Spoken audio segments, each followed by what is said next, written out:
Bueno, de todos modos, fue muy bien en el examen, hay muy poco índice de reprobados, la mayoría está con muy buen, creo que no han tenido mayores dificultades. Bueno, vamos a continuar entonces con nuestros temas, ¿sí? Ya vimos en el anterior tema el síndrome ulceropéptico. Ahora vamos a ver la gastritis. Todo el mundo tiene gastritis, todos le echan la culpa a la gastritis. Tengo gastritis, me duele el estómago, tengo gastritis, tengo náuseas, tengo gastritis. Todo es gastritis.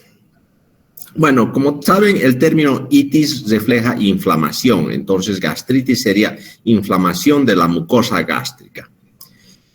Los diagnósticos, los síntomas y signos son inespecíficos, ¿verdad? Va a haber ardor epigástrico, va a haber plenitud postprandial, puede haber estado nauseoso, puede no haber vómitos, distensión abdominal, todas esas cosas no es específico de la gastritis, salvo el ardor epigástrico, ¿no? Siento como un fuego en el estómago. Eso nos pueden denotar que está con una gastritis, o sea, una inflamación de la mucosa gástrica. El resto de los signos y síntomas son totalmente inespecíficos. La gastritis se clasifica en una gastritis aguda y gastritis crónica. Los cuadros de gastritis aguda siempre se dan después de ingesta abundante de alcohol. Al día siguiente uno siente un ardor en el estómago, sensación de vacío, no puede tolerar nada. Esto es porque se ha producido una inflamación aguda de la mucosa gástrica. Igual sucede cuando ingerimos aspirinas o AINES por mucho tiempo, o también cuando uno no tiene la costumbre de ingerir aspirina o AINES y ingieren por algún motivo, algún malestar, también siente eso, ¿sí? Aquí está la gastritis por estrés. Esto generalmente sucede en época de exámenes o cuando uno tiene algún accidente de tránsito o cuando hay alguna situación de estrés, ¿no? Sentimos ese vacío en el estómago y después hay cierto dolor. Y eso se da por la inflamación aguda de la mucosa gástrica. También podemos tener por ingesta de sustancias corrosivas. Entre ellos están, qué sé yo, como ya vimos, los ácidos, los álcalis, que pueden llegar al estómago y causar. También las infecciones virales, las infecciones bacterianas causan gastritis, ¿sí? La gastritis crónica, esto es causado por un reflujo gástrico alcalino de mucho tiempo. Hay un reflujo gástrico del contenido duodenal en extremo hacia la cavidad gástrica. Generalmente se da esto en pacientes colecistectomizados. Como ya no tienen la vesícula, el jugo biliar directamente pasa al duodeno y de ahí rebalsa hacia el estómago. Y esto causa por mucho tiempo una gastritis crónica. La ingesta de AINES por mucho tiempo también causa. Acá tenemos varias de las gastritis crónicas, como la gastritis eosinofílica, la gastritis granulomatosa, la gastritis hipertrófica, la gastritis atrófica, que solo los vamos a mencionar, ¿sí? Lo que sí vamos a estudiar bastante a fondo, y es porque es muy importante, es la gastritis por Helicobacter pylori. La gastritis por Helicobacter pylori va a producir una gastritis crónica, ¿sí? Como dijimos en la anterior clase, esta enfermedad se lo adquiere en la infancia. Las otras entidades son un poco más profundas, hay que estudiarlas más. Acá solo vamos a mencionarlas, ¿sí? La eosinofílica, la granulomatosa, la hipertrófica, la atrófica, solo vamos a mencionarlas. Gastritis aguda. Hacemos diagnóstico primero por la clínica, que dijimos que no es específica, ¿verdad? Vamos a sentir ese ardor epigástrico, puede haber dolor, puede haber sensación de vacío o de plenitud postprandial, distensión abdominal, náuseas, vómitos, que no son específicos. Entonces, si el paciente, toda esta sintomatología es exacerbada, antecedente de la ingesta de alcohol o alguna sustancia corrosiva, entonces pedimos una endoscopía. Vamos a ver lesiones petequiales y erosiones en el estómago, ¿sí? Estas erosiones y estas petequias son lesiones rojizas que parecen como lesiones como si hubieran sufrido una laceración de la mucosa. ¿Cómo hacemos tratamiento? Utilizamos IBPs, inhibidores de la bomba de protones, eso para inhibir la secreción ácida del estómago y hacer que se regenere. Y siempre vamos a tratar la causa. Si fue ingesta abundante de alcohol, decirle que ya no consuma alcohol por un tiempo prolongado. Si fue uso de AINES, lo mismo, alguna sustancia corrosiva, tratamos la causa.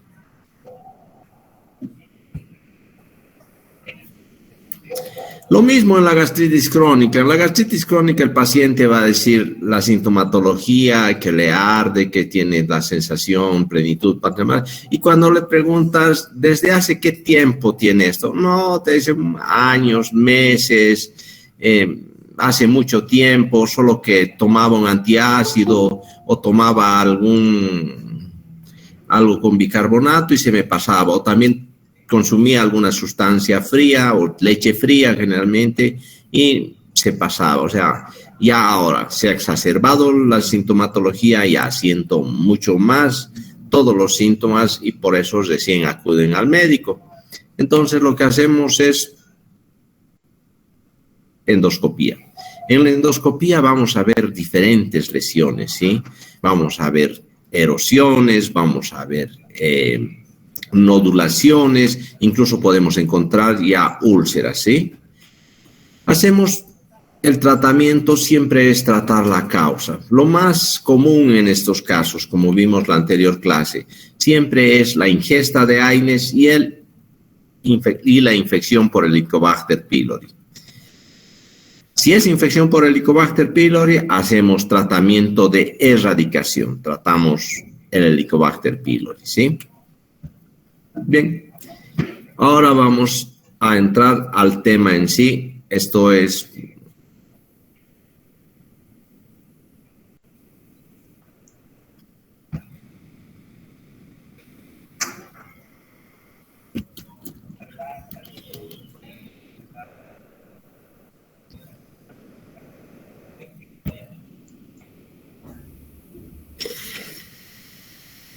la gastritis por Helicobacter pylori. Tratar o saber bastante del Helicobacter pylori.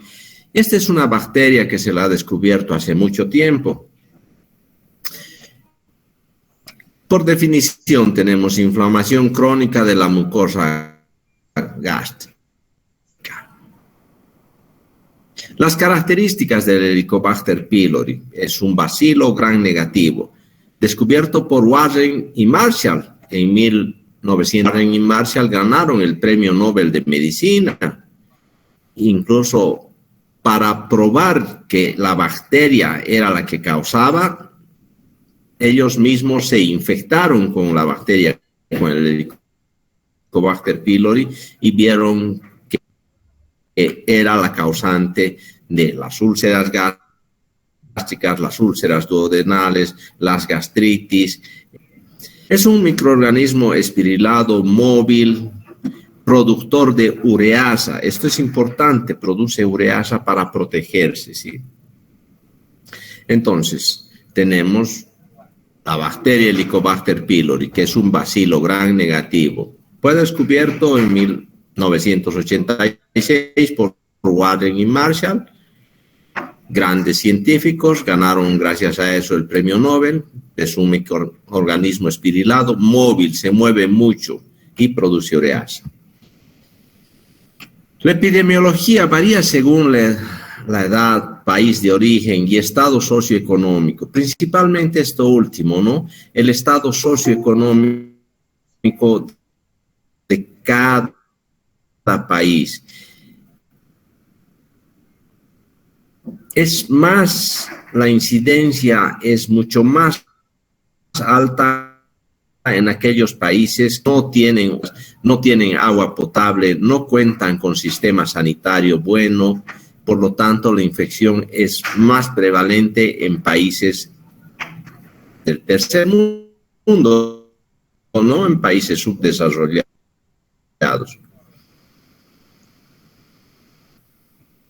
La infección típicamente se adquiere en la infancia. En la infancia es donde adquirimos el Helicobacter pylori y muy raro aquel niño que tenga algo percibido. Ya en la edad adulta es donde hay manifestaciones clínicas. Como les había dicho antes, el Helicobacter pylori muchas veces no produce ninguna sintomatología durante toda la vida. Las personas llegan a la vejez, tienen 80, 90 años, nunca han tenido síntomas y desde la infancia han estado infectados con el Helicobacter pylori. Pero hay otras personas que sí tienen mucha sintomatología. No se ha determinado cuál es el factor que incide en que esto suceda, ¿sí?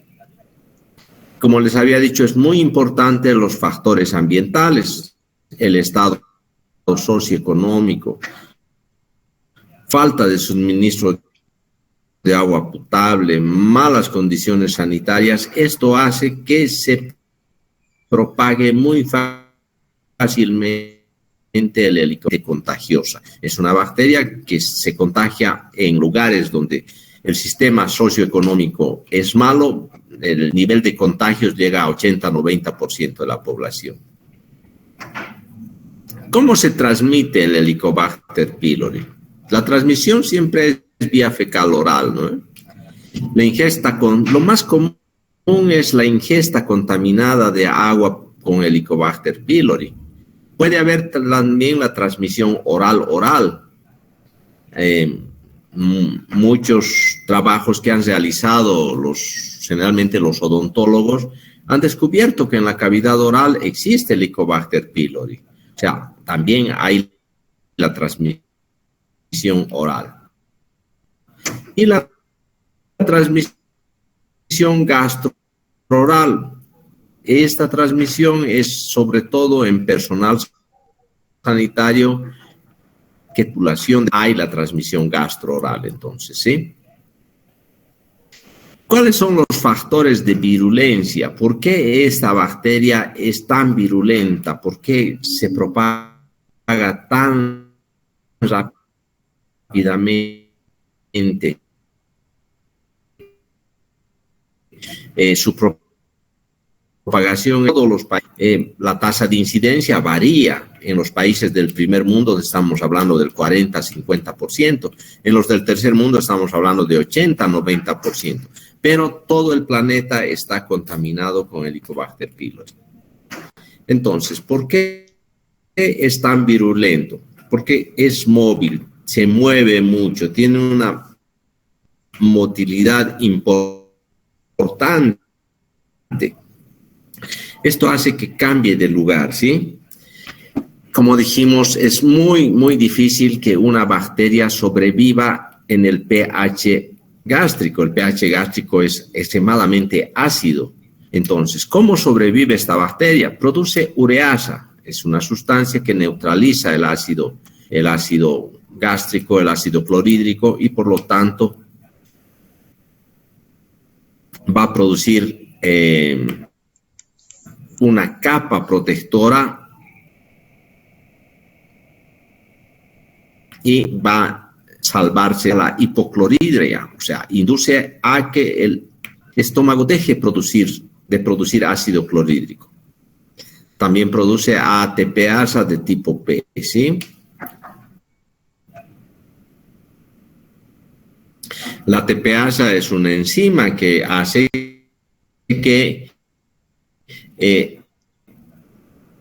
esta bacteria pueda sobrevivir. Factores de virulencia. factores que inducen la lesión tisular. Estos factores que inducen la lesión tisular son los factores que van a producir la muerte o apoptosis celular, ¿sí? Porque la bacteria atraviesa el moco gástrico y directamente se adhiere a las células de la mucosa gástrica. Va a producir una muerte de las células, ¿sí? También tiene lipopolisacáridos, que son una especie de proteínas que van a ir a alimentarse de la célula y destruirla. Tiene factores de reclutamiento y activación de leucocitos.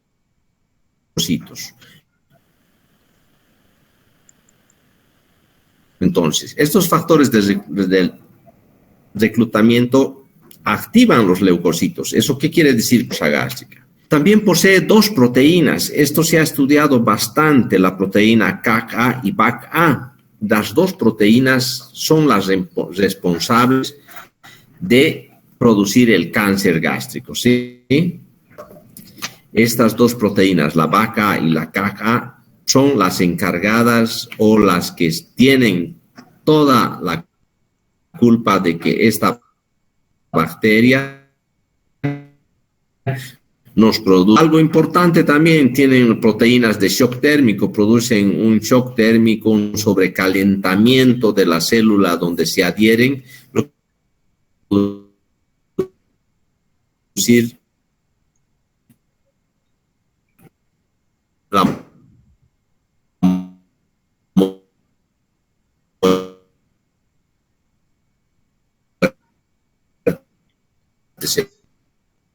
celular. Y cuando hay muerte celular, lo primero que se produce son las otra causa y el médico les pide que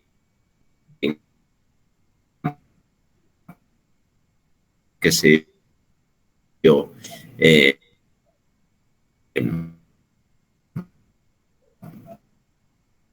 serología.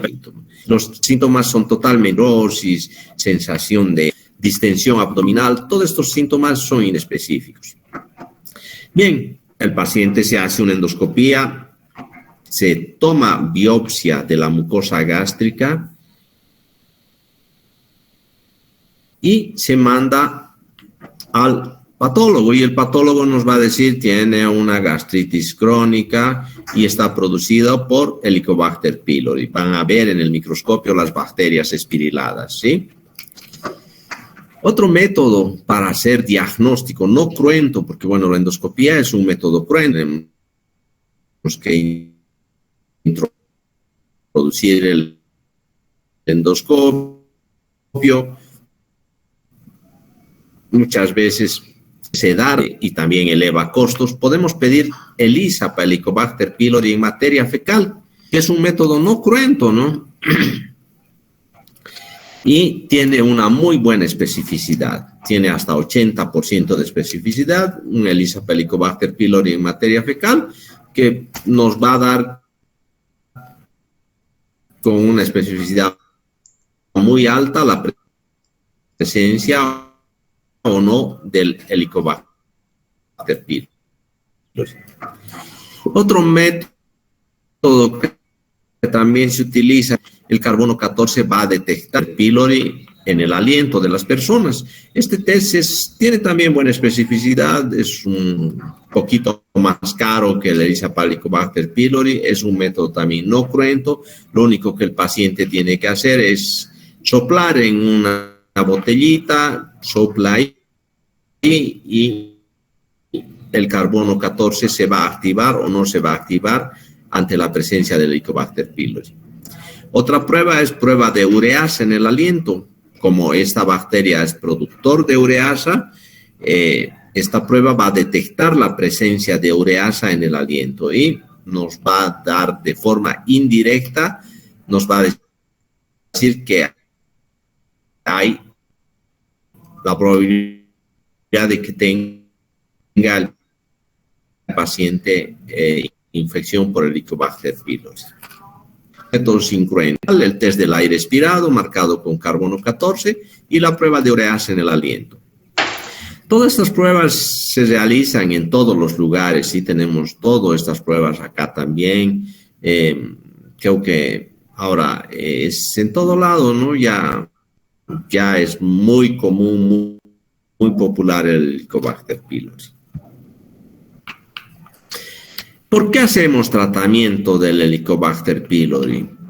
Esta fue una pregunta que se hicieron, ¿no? Dijeron, si el 80-90% de la población está infectada con Helicobacter pylori, ¿vamos a tratar al 80-90% de la población? Es un poquito difícil y más tomando en cuenta que hay un buen porcentaje, no sienten nada, están muy bien, nada, ningún síntoma, nada que les moleste. Entonces, ¿para qué tratar? Esa fue la pregunta que se hicieron muchos gastroenterólogos y, bueno, decidieron hacer un consenso. Este consenso se llevó a cabo en Kioto. Kioto es una ciudad de Japón. Este fue el consenso del 2015. En 2015 se reunió un grupo de expertos en la ciudad de Kioto para determinar esto, si tratamos o no tratamos el Helicobacter pylori, si solo tratamos a las personas que tienen sintomatología y al resto o no, lo dejamos así. Bueno, esta fue la pregunta que se hicieron, ¿verdad? Y las conclusiones del consenso fueron las siguientes. Si tratamos al Helicobacter pylori, cualquier paciente, independientemente de si tiene o no tiene sintomatología, debe ser tratado del Helicobacter pylori. ¿Por qué? Porque es una bacteria altamente contagiosa, es muy virulenta. Por eso es que tenemos una tasa de infección del 80-90%. Otro de los motivos y el principal motivo por el cual tenemos que tratar el Helicobacter pylori es que es una bacteria oncógena del cáncer gástrico, tanto del adenocarcinoma gástrico como del linfoma MALT. Entonces, el Helicobacter pylori es el directo responsable en 90% de estar en relación al cáncer gástrico, tanto al adenocarcinoma como a los linfomas de tipo MALT. Entonces, si tenemos un paciente que le hemos diagnosticado ninguna sintomatología y le decimos, bueno, no tienes ninguna sintomatología, ni modo, puedes seguir nomás tu vida con tu Helicobacter pylori, pero de acá a 10 años vuelve con un cáncer gástrico, el paciente tiene todo el derecho de decir, usted es el responsable con Helicobacter pylori y no hizo nada y ahora tengo un cáncer gástrico. Ese es el motivo por el cual tenemos que hacer tratamiento del Helicobacter pylori, ¿sí? Se han probado muchos esquemas a lo largo de los años porque, como toda bacteria, hace resistencia a los antibióticos, ¿sí? El primer esquema que se hizo fue amoxicilina, claritromicina y omeprazol. Amoxicilina de 1 gramo, claritromicina de 500 y omeprazol de 20 o de 40 por 7 días. Crearon el tratamiento a 10 días. Seguía habiendo mucha resistencia, entonces empezaron a cambiar los medicamentos, ¿no?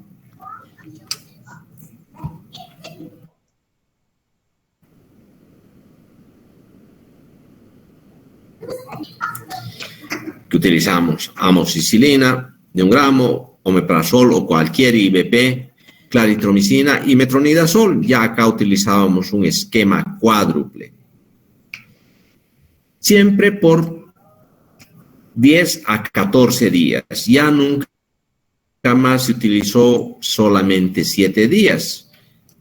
Después, el 2020 fue en España. empezaron a utilizar hicieron un estudio, el estudio Pilera se llamó, en el cual un laboratorio sintetizó en una sola pastilla omeprazol, subsalicilato de bismuto, tetraciclina y metronidazol. A tomarla cada 12 horas. Lograron unas tasas de erradicación sorprendente, de casi 90%, erradicaban muy bien. Así que desde entonces se viene utilizando, se ha incorporado el subsalicilato de bismuto. Ahora no se concibe ningún tratamiento de erradicación del Helicobacter pylori que no tenga subsalicilato de bismuto. Entonces, omeprazol o cualquier IBP, subsalicilato de bismuto, tetraciclina y metronidazol. Noten que en este último esquema, en el tercer esquema, ya no está incluido la claritromicina. ¿Por qué? Porque se ha demostrado que hay una alta tasa de resistencia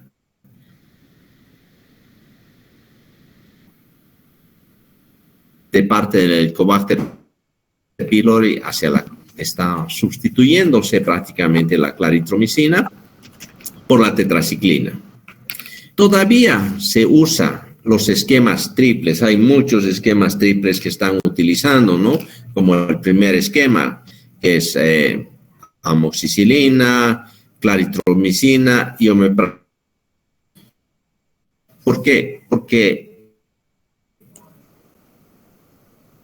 en un estudio que se ha hecho en Colombia hace 2-3 años atrás, antes de que empezara la pandemia, se demostró que agregando subsalicilato de bismuto al esquema triple, que tenía una tasa de erradicación bajísima de 40-50%, incluyendo o aumentando el subsalicilato de bismuto, la tasa de erradicación subía hasta el 70-80%.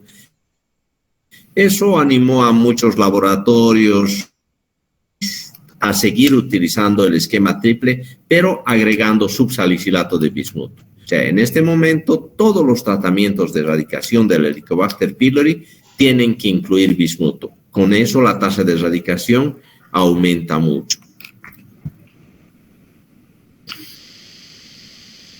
¿Cuáles son las condiciones? Sí.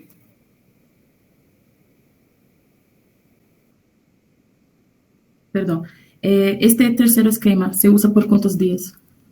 Todos los esquemas que tenemos, desde el primero, de 10 a 14 días, nunca menos de 10 días, ¿sí?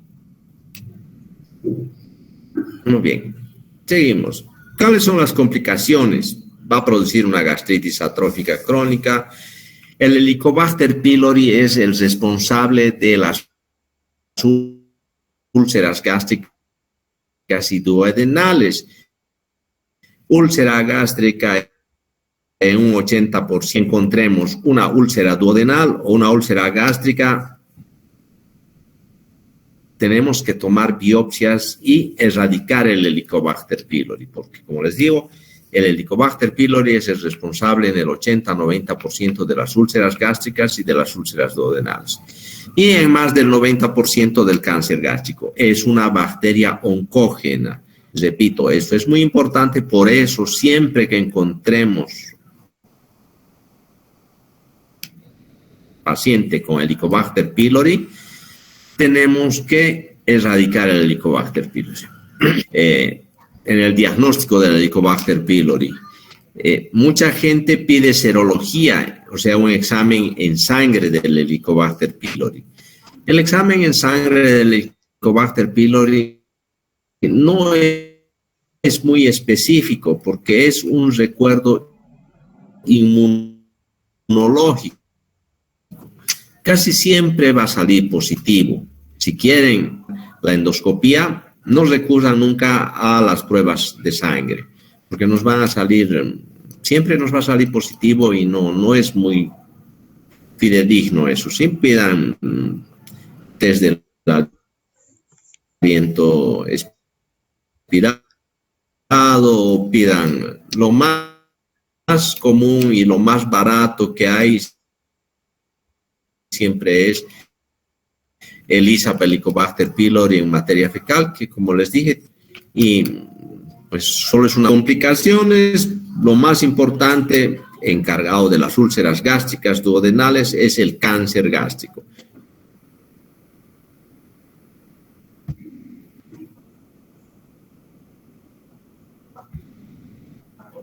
Bien, este pylori, una bacteria espirilada, longitudinal, muy virulenta, muy contagiosa. Acá tenemos la colonización masiva del Helicobacter pylori. Cuando tenemos esto, Helicobacter del cuerpo gástrico, sí, y tenemos al revés, cuando encontramos una úlcera duodenal, es 90% seguro de que se trate por infección por Helicobacter pylori. Entonces, cuando tenemos una úlcera duodenal, tenemos que tomar biopsias gástricas buscando el Helicobacter pylori. Acá están las proteínas, sobre todo esto es la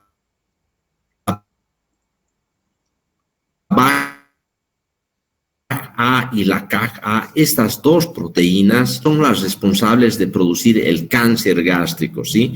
Esta bacteria tiene estas dos proteínas que van a producir el cáncer gástrico. Acá hay un esquema donde explica la apoptosis celular. O sea, la apoptosis celular quiere decir muerte celular, y son estas proteínas que se encargan de eso. Y al haber la muerte celular, primero se va a producir la úlcera y después va a producirse el cáncer gástrico. Bien. Esto lo dejamos para después. ¿Alguna pregunta?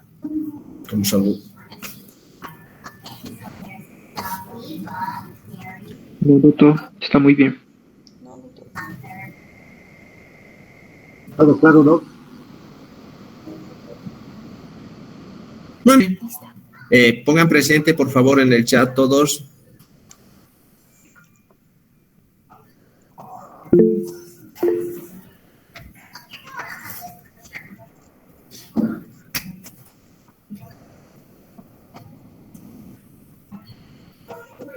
Muy bien.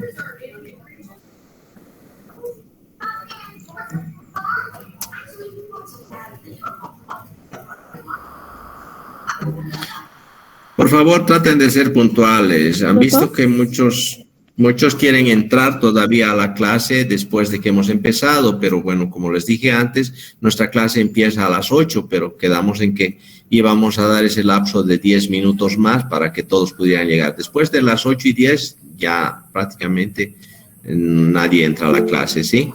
Así que traten de estar puntuales. Sí. No sé si ya tenía hablado, pero ¿puede enviar al patrón en un grupo? ¿El patrón? Pero yo les dije para revisar el examen, no quisieron revisar el examen. Puede revisar, doctor. Bueno, revisemos el examen. Gracias, doctor. Bien. La pregunta 1.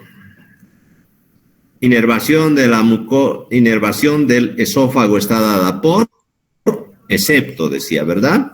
Este era recontra sencillo. La respuesta es D, el plexo celíaco, que no tiene nada que ver en el esófago. La pregunta 2. Anatómicamente, el esófago está constituido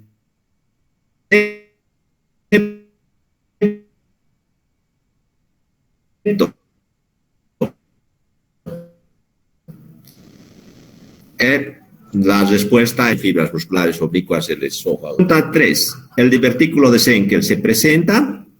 Esta también era muy sencilla. La respuesta es la C. Se presenta en la 7ª y 8ª década de la vida. Todo está en las diapositivas y lo que hemos hablado, como habíamos quedado, ¿verdad? La pregunta 4. El divertículo de Schenkel es. La respuesta es la A. Divertículo faringoesofágico. La pregunta 5. ¿El divertículo de Senkel se produce por? Eso estaba también. La respuesta es la A. Aumento de la presión en el interior del bolo alimenticio. La pregunta 6. ¿Son manifestaciones clínicas de lesiones por cáusticas, excepto onicofagia? La onicofagia es comerse las uñas, esferas de contra sencillo. La respuesta es D, ¿verdad?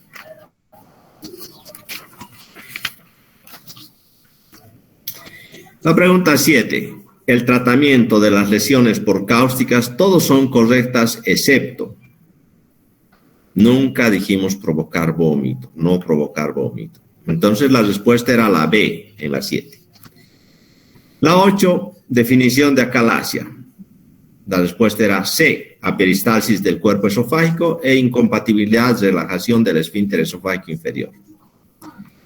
La 9, son causas de acalasia todas excepto enfermedades congénitas. La respuesta es D. Después todas sabían. La 10, el tratamiento de la acalasia se da por excepto. Inyección de, la respuesta es A, ¿no? Inyección de toxina tetánica. No hay toxina tetánica. La 11, ¿cuál de las siguientes pruebas es el gol estándar para el diagnóstico de acalasia? Esto repetimos muchas veces. La respuesta era B, manometría esofágica. El gol estándar siempre es la manometría esofágica, ¿verdad? El esófago, la pregunta 12. Esófago de Jacquier se caracteriza por ondas hipercontráctiles. La respuesta es C. La pregunta 13. El tratamiento para el esófago de Jacquier se realiza con excepto. La respuesta es A, bloqueante de los canales de potasio. No hay bloqueante de los canales de potasio, del resto estaba todo ahí. La 14, son probables causas de cáncer esofágico, excepto también. La respuesta es B, consumo de opioides. No afecten nada el consumo de opioides, ¿no? Adelante. A, la respuesta es F. A y C son correctas. Endoscopía digestiva alta y TAC de tórax. La 16. El adenocarcinoma esofágico es. La respuesta es D. Se presenta siempre en el tercio inferior esofágico. Es adenocarcinoma. La 17. La definición de enfermedad por reflujo gastroesofágico es. La respuesta es E.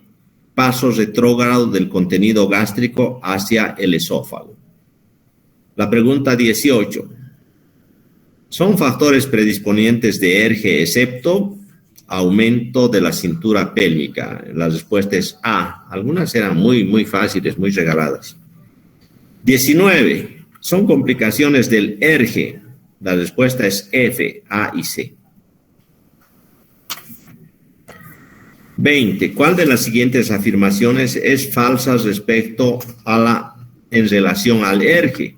La respuesta es D. La incompetencia del esfínter esofágico inferior no es causa de reflujo.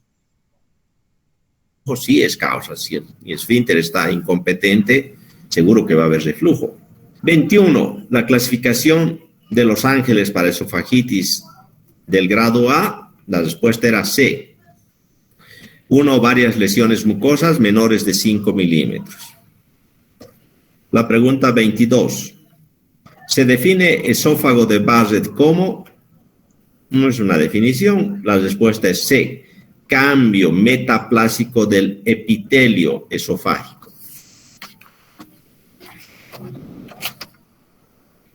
La pregunta 23. ¿El tratamiento de la candidiasis esofágica se realiza con fluconazol de 100 a 200 miligramos por día? La respuesta es B. La infección por herpes virus simple se presenta como, esto es muy fácil, era herpes. Cuando tienen un herpes labial, ¿qué es lo que tienen? Es una vesícula, ¿verdad? Una ampollita. Lesión mucosa en forma de vesícula. La respuesta era A. La 25. En micosis esofágica, la clasificación de Coetzee, grado 2. La respuesta era B. Múltiples placas elevadas mayores de 2 milímetros. La 26. En las células parietales se produce, esto hemos repetido muchas veces, factor intrínseco y ácido clorhídrico. La respuesta era A. La 27. La úlcera péptica es alteración de la mucosa gástrica y duodenal. La 28. La respuesta era C, ¿no? La 28. Los factores defensivos de la mucosa gástrica son prostaglandina y regeneración celular. La respuesta era C. La 29. ¿Cuáles son las características que nadie se... no, sí se han equivocado un par. La respuesta era A. Bacteria gram negativa espirilada. Incluso les he mostrado un dibujito. La 30. Las úlceras gástricas inducidas por AINES. Esto también era un regalo, nadie se ha equivocado. Está en relación al uso prolongado de AINES. Eso también hablamos. Muy bien. ¿Alguna duda, alguna pregunta? Nada, doctor, muchas gracias. Doctor. Muy bien. Nadie sacó 30 sobre 30. Solo una persona sacó 29 sobre 30, pero el resto está todo muy bien. Muy bien, entonces, por hoy terminamos, ¿sí?